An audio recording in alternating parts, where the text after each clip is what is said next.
Halo, Buce di sini dan selamat datang di channel Or Panics.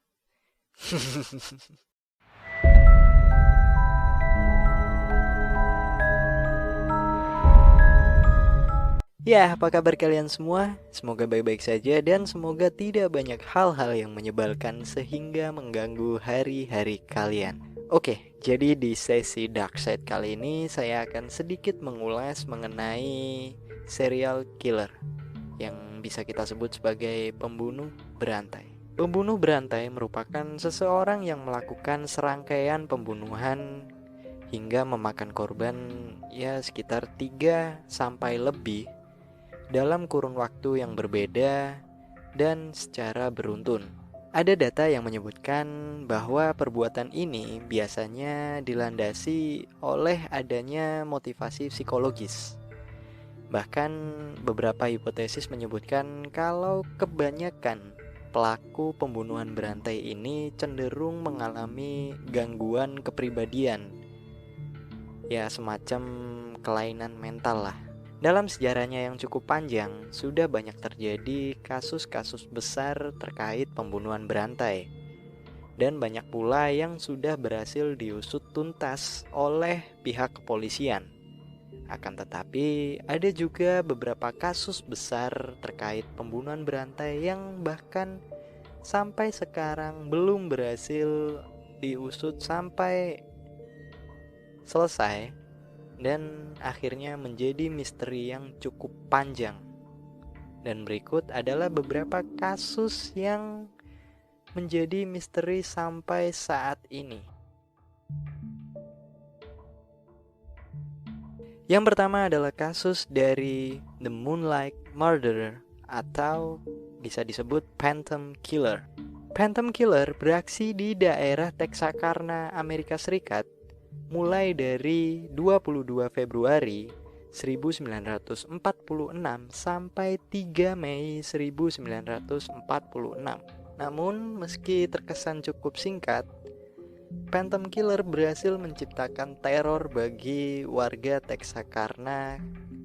Ya, karena kasus dari Phantom Killer ini sudah memakan korban yang diketahui sebanyak 8 orang. Akan tetapi pada saat itu pihak kepolisian setempat masih kekurangan bukti untuk mengungkap identitas dari Phantom Killer, sehingga membuat kasusnya berakhir menjadi misteri yang tak terpecahkan bahkan sampai saat ini. So, what do you think?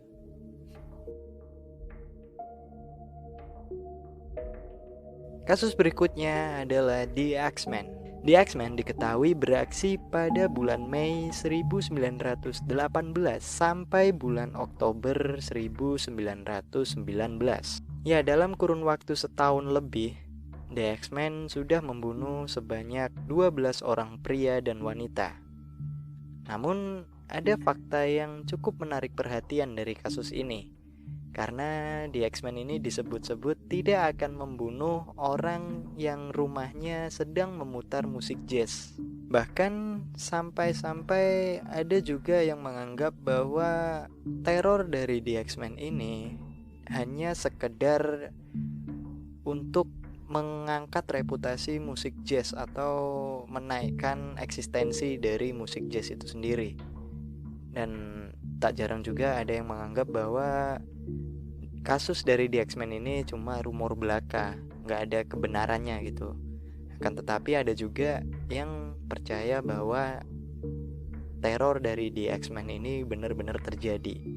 Namun karena tidak adanya bukti-bukti yang kuat, identitas dari The X-Men ini tidak bisa terungkap dan sampai sekarang masih menjadi misteri. So, what do you think?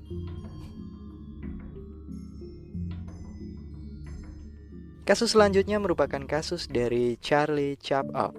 Charlie Chaplow merupakan seorang pembunuh berantai berdarah dingin yang pernah menggemparkan Amerika Serikat pada tahun 1972 sampai 1974. Korban dari Charlie Chaplow kebanyakan adalah anak-anak, keturunan Afrika Amerika. Ya, aksi dari Charlie Chaplin ini memang terkenal sangat sadis karena diketahui Charlie Chaplin sering menusuk korbannya secara berulang-ulang sampai pada akhirnya dia melakukan mutilasi genital kepada korbannya.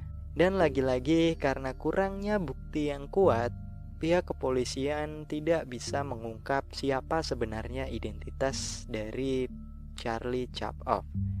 Yang pada akhirnya kasus ini juga menjadi sebuah misteri yang sangat panjang dan belum bisa terpecahkan sampai hari ini. So, what do you think?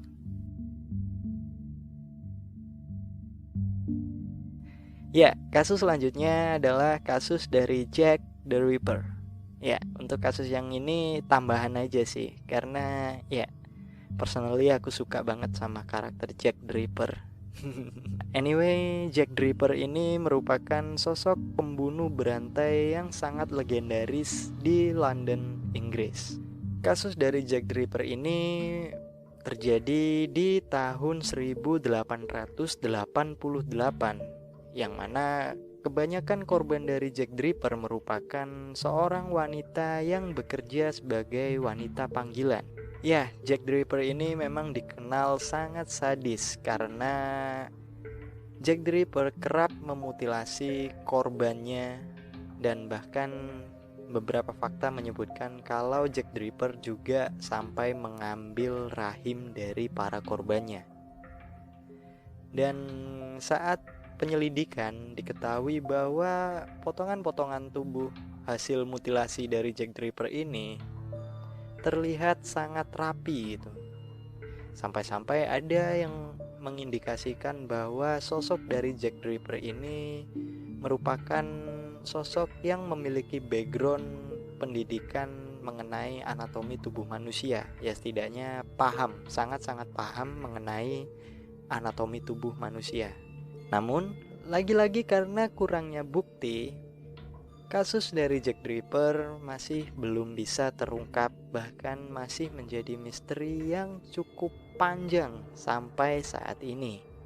Ya, memang beberapa tahun ke belakang sempat ada berita mengenai identitas Jack the Ripper yang pada akhirnya bisa terungkap. Namun dari yang aku baca, kayaknya itu cuma sebatas dari satu-satunya bukti yang ditemukan terkait kasus Jack the Ripper. Itu terdapat DNA yang ternyata DNA tersebut merupakan DNA umum lah yang dimiliki oleh pria ras Eropa, katanya sih gitu. Tapi ya kalau salah komen aja dah. What do you think? Ya, itu tadi ulasan singkat dari beberapa kasus mengenai serial killer yang masih menjadi misteri sampai saat ini.